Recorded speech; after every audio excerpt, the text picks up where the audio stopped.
Boa noite. 54 mortos confirmados até ao momento e 282 feridos. São para já os números da tragédia desta manhã em Faro. Um DC-10 da companhia holandesa Martinair, que ao aterrar explodiu. Iam 340 pessoas a bordo. Foi o horror de corpos calcinados, de gente desaparecida, do desgosto dos que sobreviveram e viram morrer a sua família. Entre os passageiros seguiam 9 portugueses, trabalhadores e estudantes na Holanda, quase todos com menos de 30 anos. Vinha também um bebê de 9 meses. Destes portugueses, há 6 sobreviventes. Os resultados do inquérito não serão conhecidos tão cedo. As explicações para já vão para o mau tempo que esta manhã se fazia sentir na região de Faro. As equipas de salvamento tentaram atuar o mais rapidamente possível. Mais de 200 bombeiros e dezenas de ambulâncias acorreram ao aeroporto de Faro. Havia que garantir a assistência médica aos mais de 200 feridos transportados para os hospitais do Algarve. Resultado visível da catástrofe, o número de cadáveres que se encontrava no interior e junto ao DC-10.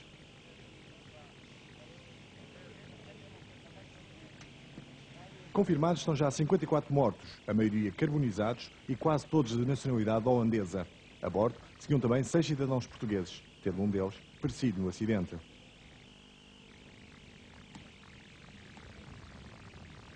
Retirar os corpos foi um processo difícil e moroso, devido aos ferros retorcidos e ao estado em que ficou o aparelho, onde seguiam 340 pessoas, entre as quais 8 crianças.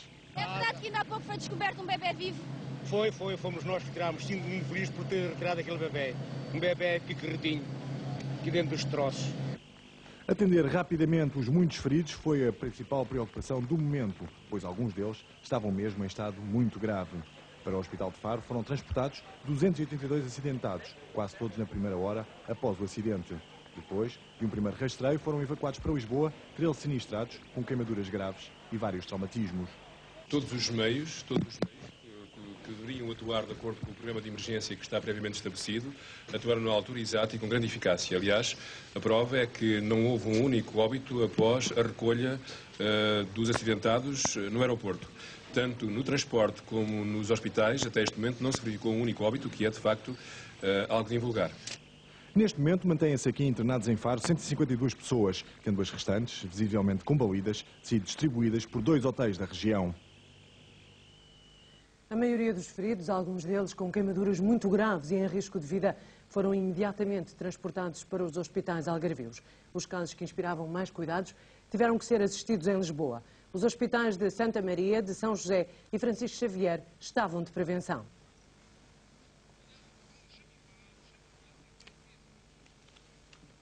E neste momento tenho em direto de Faro o Paulo Lavadinho, que está neste momento no aeroporto. Paulo Lavadinho, neste momento continua a operação de recolha de cadáveres e de tentativa de busca de alguém que ainda esteja vivo?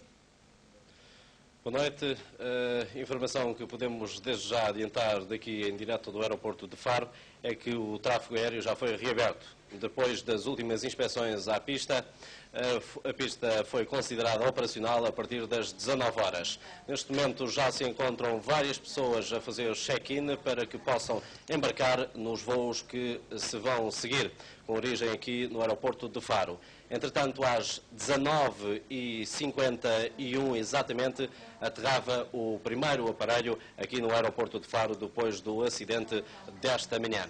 Curiosamente, também um avião holandês, de uma companhia holandesa, mais propriamente da Transavia. Entretanto, nesta altura, as pessoas continuam a processar normalmente o seu check-in para poderem embarcar em direção aos seus destinos. Aeroporto de Faro, portanto, reaberto ao tráfego. Nos diz o Paulo Lavadinho, em direto do aeroporto.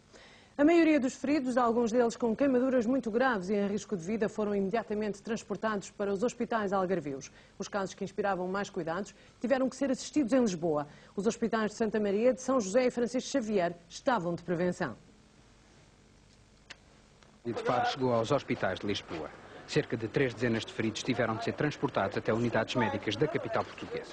Eram 10 da manhã e já estavam no ar 2 helicópteros Puma e 3 aviões da Força Aérea Portuguesa. Tudo isto para retirar de Faro alguns dos casos mais graves do acidente da madrugada. Uma vivência inesquecível, dramática e inesquecível. E logo chegavam a Lisboa, ao Hospital Francisco Xavier, 4 casos graves motivados por queimaduras. Ao mesmo tempo, em Santa Maria, mais 6 pessoas davam entrada. Apenas um deles necessitando de suporte ventilatório. Quer dizer que é o mais grave? Que é o mais grave, naturalmente. Os outros encontram-se estáveis, todos eles conscientes. Nesta altura, a caminho de Lisboa, estava também uma ambulância com um ferido. Em Faro, 2 aviões preparavam-se para partir. Só chegariam à meia da tarde. No aeroporto militar, dezenas de ambulâncias e batedores da PSP aguardavam. Foi o frenesi para toda a gente, até para a imprensa. Num dos aviões vinham 12 feridos. No outro, mais 4. Casos considerados menos graves que os da manhã.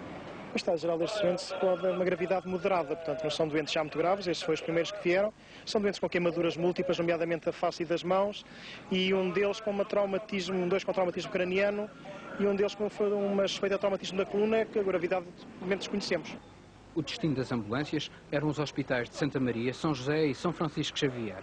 No Algarve, o C-130, que pode trazer cerca de 70 feridos, aguarda ainda. Sabe-se que para já a situação está controlada, mas também é verdade que muita gente está ainda em estado de choque. Recusaram ser deslocados de avião para Lisboa. Era um voo charter da companhia holandesa Martinair. Trazia a bordo principalmente turistas holandeses. Uma viagem que durou 3 horas. A partida foi esta madrugada de Amsterdão. Era este o DC-10 da companhia aérea Martinair. Um avião com 15 anos, aparentemente sem problemas técnicos. É este aparelho que às 5h35 da manhã parte de Amsterdão, com 340 ocupantes. Tudo vai bem a bordo. O plano de voo cumpre-se normalmente. O avião atravessa a Europa e entra em território português às 7h58. O DC-10 sobrevoa Chaves, Viseu, mais a sul Beja e, finalmente, Faro, no Algarve, onde, se tudo corresse conforme o previsto, o avião deveria aterrar em condições normais às 8h33. Só que aterrou mal. O avião fecha a pista, bateu com a asa esquerda, incendiou-se e explodiu. As 2 caixas negras que contêm as comunicações entre os pilotos e a torre de controle foram já encontradas e estão nas mãos da Comissão de Inquérito. Mas o relatório final, possivelmente, só será conhecido daqui a 2 anos. Há, no entanto, já alguns dados que nos permitem ver como tudo terá acontecido. Estas são imagens recolhidas por um videoamador poucos minutos após a queda do avião da companhia holandesa Martinair. Eram 8h30 da manhã e a tragédia tinha acontecido no aeroporto de Faro. Um avião DC-10 com 327 passageiros a bordo e 13 tripulantes tinha já tentado uma primeira aterragem. Na segunda tentativa, durante a aproximação à pista, há testemunhas oculares que afirmam que algo já não ia bem com o DC-10. Antes da aterragem, o avião não tinha muita estabilidade. Subia e descia. E no momento em que aterramos, foi uma aterragem violenta e nessa altura houve um estrondo.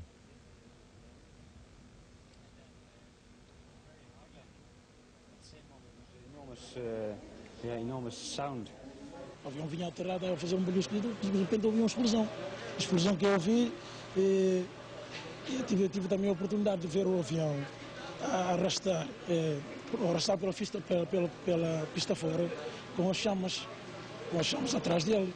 Por acaso eu tive a oportunidade de ver isso, o avião com as chamas. E a partir desse momento, deu aquela explosão, a primeira explosão, e depois deu a segunda explosão quando eu saí da pista. Foi para lá nessa zona que os senhores já sabem. As causas do acidente só serão conhecidas quando a Comissão de Inquérito elaborar o seu relatório final, uma tarefa que em condições normais demora entre 1 ano e meio a 2 anos. Desde já podemos adiantar alguns dados. Segundo as marcas deixadas na pista, o DC-10 estava totalmente desalinhado com o eixo. As marcas no chão são prova disso mesmo. Estão a cerca de 10 metros da berma esquerda, numa pista que tem 120 metros de largura. O vento na altura soprava forte, com rajadas de 35 km/h. Poderá ter sido uma das causas do desequilíbrio do aparelho. Pelas marcas no chão, nota-se a tentativa do piloto de levar o aparelho para o centro da pista. Estas são as marcas que evidenciam, de certo modo, a derrapagem lateral do avião. Estas outras, as marcas de uma aterragem normal. Segundo testemunhas oculares, nesta altura, o avião levantou a asa direita, danificando seriamente parte da asa esquerda e destruindo o motor. O avião ficou partido em 2 partes. Uma delas, a traseira, ficou totalmente envolvida em chamas. Terá sido esta a principal causa do número de mortes deste acidente aéreo. Grande parte das pessoas saíram como puderam dos destroços. Ali da parte de trás via-se ambulâncias, muitos fumos, Depois, mais tarde, vi as pessoas atravessar aqui a pista, com crianças. Tu viste essas pessoas? Vi pessoas atravessar aí. Como é que elas estavam? Estavam mais ou menos, ainda tinham roupas.